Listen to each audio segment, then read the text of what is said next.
Hi, I'm Anup, and I welcome you all to Blue Saffron, the podcast program of corporateshitak.com, sponsored by Jani Plastics. And you're about to receive knowledge on Indian and Australian GST, goods and service tax. Yeah, you got it right, mate. Let's get started, shall we?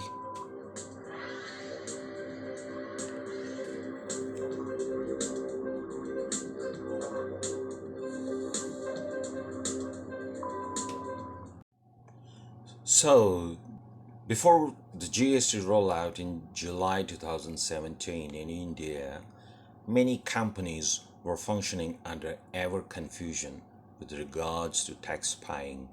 For instance, a software making company develops and launches the application on the web application server that caters to the online web requests. Now, whether to call it a product or a service, take another example. A steel plates cutting company. Big steel sheet rolls are the raw material, and the factory simply cuts those rolled up sheets into small straight pieces. So when you're simply just cutting the sheets, is that a product or a service? Now you might think, what difference does it make in calling it service or goods? Well, let me explain a real scenario from my own company. Jani Plastics also makes the components for medical device manufacturing companies, which in turn assembles different components provided by different vendors like us. This medical device manufacturing company sells its products to the healthcare services industry, such as hospitals, clinics. So far, good. Let's dive deeper into the problematic scenario. This is going to be interesting, so pay attention, okay? There was a clear separation of the nature of the businesses before GST as far as the labor jobs were concerned.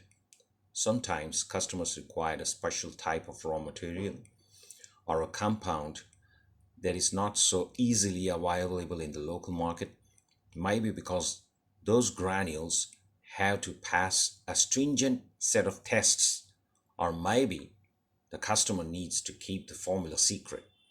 In either case, even though Jani Plastics has the ability to make it, it needs to be supplied with the granules from her customers themselves. Now, this kind of business is labor job and not the manufacturing, despite it's being manufactured at Jani Plastics, all right? Things moved smoothly as far as the total business value was less than rupees 10 lakhs per annum, because as soon as the total invoice value crossed rupees 10 lakhs, that is 1 million rupees, it attracted service tax. Now, friends, I'm talking about the things before GST rollout, okay? So here you are. So then Jani Plastics was left with two options: either absorb the tax paid or increase the rates of the labor job for the rest of the transaction, which is highly unlikely because customers simply wouldn't allow the rate fluctuations.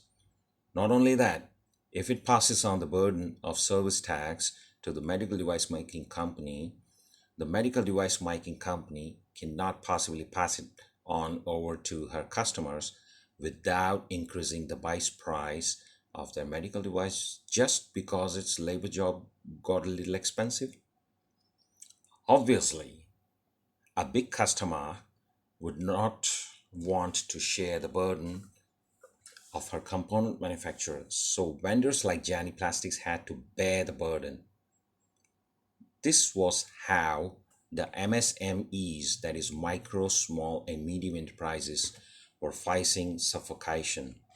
So, besides this case study, the takeaway for you here, I reckon, would be being in the position to appreciate how beneficial the GST rollout is going to be for MSMEs in the coming time.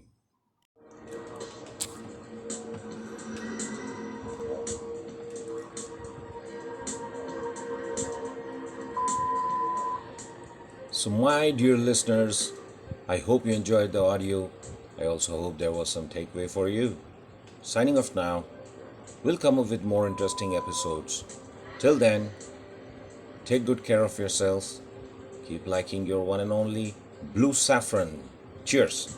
Bye bye.